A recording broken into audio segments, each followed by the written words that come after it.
Bismillahirrahmanirrahim. Assalamualaikum warahmatullahi wabarakatuh.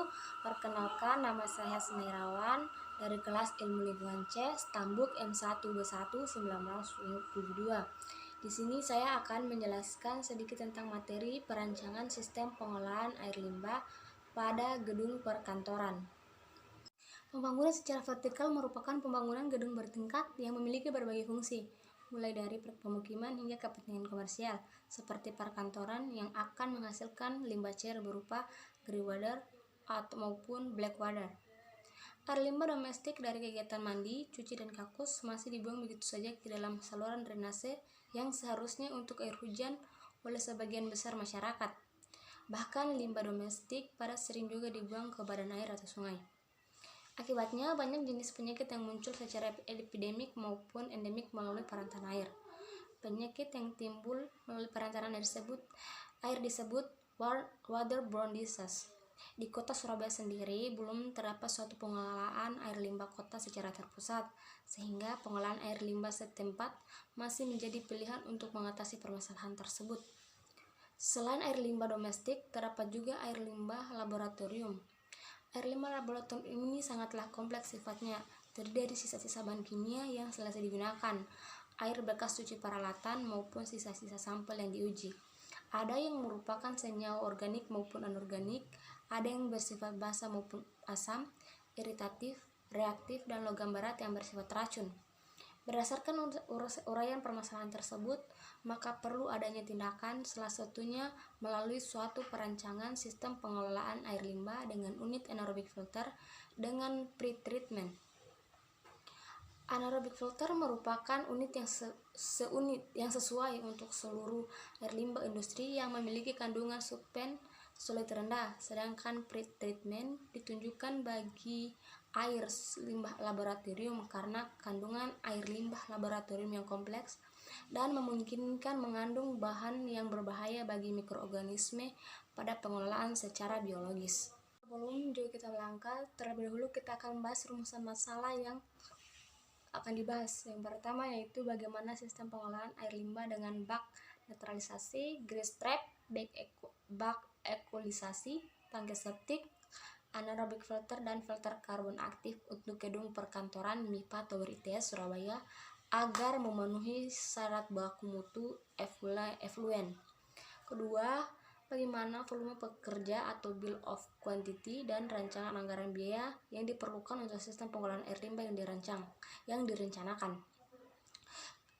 Kemudian tujuan dari materi kali ini yaitu yang pertama merencanakan sistem pengolahan air limbah dengan unit bak netralisasi, grip trap, bak ekualisasi, tangki septik, anaerobic filter, dan filter bagi gedung perkantoran MIPA Tower ITS Surabaya. Yang kedua yaitu menentukan besarnya volume pekerja atau bill of quantity dan rancangan anggaran biaya dari sistem pengolahan air limbah gedung perkantoran MIPA Tower ITS Surabaya. Baik, untuk lebih mengefisienkan waktu, langsung saja kita pada pembahasan pertama yaitu gambaran umum gedung perkantoran MIPA Tower. Gedung perkantoran MIPA Tower merupakan gedung bertingkat 11 yang terletak di Institut Teknologi 10 November ITS di Kota Surabaya dan masih dalam tahap pembangunan dengan total luas bangunan sebesar 17.460 meter kuadrat. Gedung perkantoran MIPA Tower memiliki fasilitas toilet, pantry, gudang, lift, dan tangga dengan tata letak yang sama di setiap lantainya. Dari rencana pembangunan yang dimiliki hingga saat ini, gedung perkantoran MIPA Tower diketahui belum memiliki perencanaan fasilitas pengolahan air limbah yang memadai. Yang direncanakan hanya berupa tangki septik untuk mengolah produksi air limbah grey water dan black water. Terdapat 28 laboratorium yang akan beroperasi di gedung tersebut dengan uraian 4 laboratorium jurusan kimia, 4 laboratorium jurusan biologi, 4 laboratorium jurusan fisika, 4 laboratorium jurusan matematika, 4 laboratorium jurusan statistika, dan 8 laboratorium kantor. Lanjut pada pembahasan yang kedua yaitu tentang air limbah. Menurut Pemerintah Republik Indonesia Nomor 82 Tahun 2001, air limbah adalah sisa dari suatu usaha dan atau kegiatan yang berwujud cair. Sedangkan menurut Toko Banoglus et al., Yang dimaksud air limbah atau wastewater adalah kombinasi dari cairan dan sampah-sampah air yang berasal dari daerah pemukiman, perdagangan, perkantoran, dan industri yang bersama-sama dengan air tanah, air pemukiman, dan air hujan yang mungkin ada. Lanjut pada karakteristik air limbah. Karakteristik air limbah terdapat dari 10, yaitu biochemical oxygen demand atau BOD, chemical oxygen demand atau COD, total substance solid atau TTS, pH, suhu, nitrogen, fosfat, fenol, minyak dan lemak, dan deterjen. Kemudian sumber air limbah. Menurut sumbernya, air limbah dapat dibagi menjadi 3, yaitu air limbah domestik atau rumah tangga yang berasal dari perumahan, perdagangan, dan rekreasi. Yang kedua, air limbah industri, dan yang terakhir yaitu air limbah tambahan atau rembesan dan limpasan air hujan. Kemudian untuk penentuan air limbah itu sendiri, besar air limbah yang dihasilkan dapat ditentukan dengan memperhatikan 3 item, yaitu sumber air limbah, besarnya pemakaian air bersih, curah hujan, daya serap, dan keadaan air tanah. Kemudian pembahasan ketiga tentang air limbah domestik. Menurut keputusan Menteri Negara Lingkungan Hidup nomor 112 tahun 2003 tentang baku mutu air limbah domestik. Yang dimaksud dengan air limbah domestik adalah air limbah yang berasal dari usaha dan atau kegiatan permukiman, rumah makan, perkantoran, perniagaan, apartemen, dan asrama. Pada umumnya, limbah domestik mengandung padatan atau solid yang berupa tinja dan limbah yang berasal dari kegiatan rumah tangga. Hasil penelitian Flins antara lain menginformasikan bahwa limbah domestik adalah lemak memiliki sekitaran 33%, protein 25%, selulosa 8%, pati 8%, lignin 6%, abu 20%, dengan nilai BOD berkisar antara 275 sampai 3000 ppm. Di negara-negara berkembang termasuk Indonesia, pencemaran domestik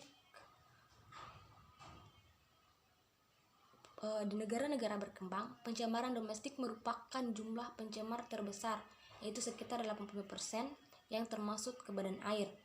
Sedangkan di negara-negara maju, pencemar domestik merupakan 15% dari seluruh pencemar yang memasuki badan air. Kandungan dalam air limbah domestik tersebut diperlukan untuk menentukan metode pengolahan manakah yang dapat digunakan. Lanjut, yaitu kualitas air limbah domestik non rumah tangga. Kualitas suatu air limbah akan dapat teridentifikasi dari kualitas parameter kunci, di mana konsentrasi parameter kunci tidak melebihi dari standar baku mutu yang ada sesuai dengan peraturan perundang-undangan yang berlaku.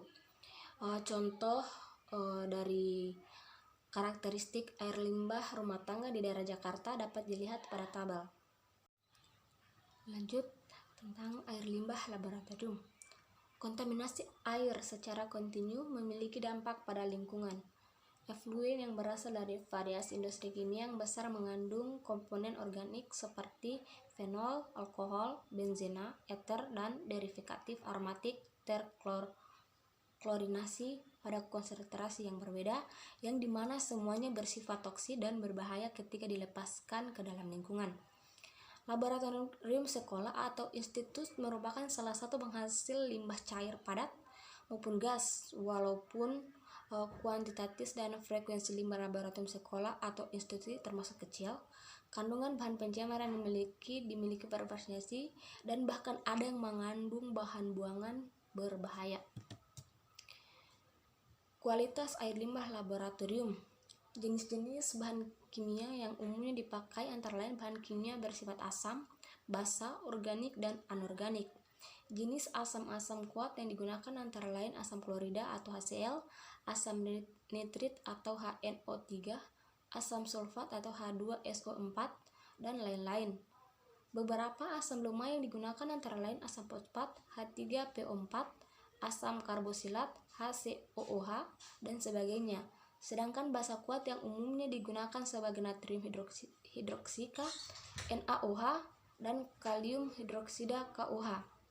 Kelompok bahan kimia anorganik meliputi berbagai jenis garam seperti natrium klorida NaCl, magnesium klorida MgCl2, kalium klorida KCl, merkuri sulfat HgSO4, kalium kromat HCrO4, kalium bromat K2CrO4, ferroamonium sulfat FeNH4SO42, dan berbagai jenis garam lainnya. Bahan-bahan kimia organik sering digunakan seperti alkohol, aldehida, aseton, senyawa amida, dan sebagainya. Jenis-jenis bahan kimia pendukung yang digunakan seperti deterjen sebagai bahan pembersih. Bahan kimia tersebut di atas pada umumnya dibuat sebagai pereaksi atau reagen dengan berbagai konsentrasi yang selanjutnya digunakan oleh mahasiswa untuk melakukan analisis. Proses pengolahan limbah laboratorium didahului dengan proses pengolahan atau pretreatment secara kimiawi, kemudian baru dilanjutkan dengan pengolahan secara biologis untuk limbah yang bersifat biodegradable. Pengolahan limbah cair secara kimia yang sering diterapkan adalah disinfeksi, pengendapan material terlarut atau presipitas, koagulasi atau destabilisasi koloid, oksidasi dan ion exchange. Netralisasi juga dapat digunakan dalam proses pengolahan kimia limbah untuk menetralkan pH limbah yang bersifat asam atau basah. Kemudian yang kedua yaitu sistem pengolahan anaerobik. Sistem pengolahan anaerobik paling banyak dipilih untuk sistem skala permukiman berbasis masyarakat sampai saat ini. Hal ini berdasarkan pertimbangan kemudahan operasional karena tidak memerlukan injeksi oksigen ke dalam unit pengolahan. Septic individual atau IPAL, komunal atau skala permukiman yang dikenakan memakai prinsip pengolahan dengan kondisi anaerob. Pengolahan anaerob terjadi melalui pemecahan molekul melalui serangkaian proses fermentasi oleh mikroorganisme, sehingga terjadinya serangkaian proses fermentasi dapat dikatakan sebagai berlangsungnya proses penguraian polutan. Kemudian unit-unit pengolahan limbah yaitu pertama grease trap, back equalisasi, anaerobic filter, adsorpsi, dan karbon aktif. Lanjut ke perhitungan grease trap, back equalisasi, tangki septik terintegrasi, anaerobic filter, dan filter. Kesimpulan dari materi kali ini yaitu air limbah atau waster adalah kombinasi dari cairan dan sampah-sampah air yang berasal dari daerah pemukiman, perdagangan, perkantoran, dan industri bersama-sama dengan air tanah, air permukaan, dan hujan yang mungkin ada. Penggabungan pengolahan dua jenis air limbah, domestik dan laboratorium, dilakukan untuk menghemat lahan dan unit pengolahan yang dibutuhkan. Pada umumnya, proses pengolahan air limbah terdiri dari dua cara, yaitu dengan cara pretreatment limbah produksi laboratorium dan sistem pengolahan anaerobik. Adapun unit pengolahan yang sesuai pengolahan limbah perkantoran MIPA Tower IT Surabaya yaitu bak netralisasi, grease trap, bak equalisasi, tangki septik terintegrasi dengan anaerobic filter, kompartemen, dan filter dengan tabal karbon aktif. Itulah materi yang bisa saya sampaikan. Lebih dan kurangnya mohon dimaafkan. Akhir dengan ucapan wabillahi taufiq wal hidayah. Wassalamualaikum warahmatullahi wabarakatuh. Terima kasih.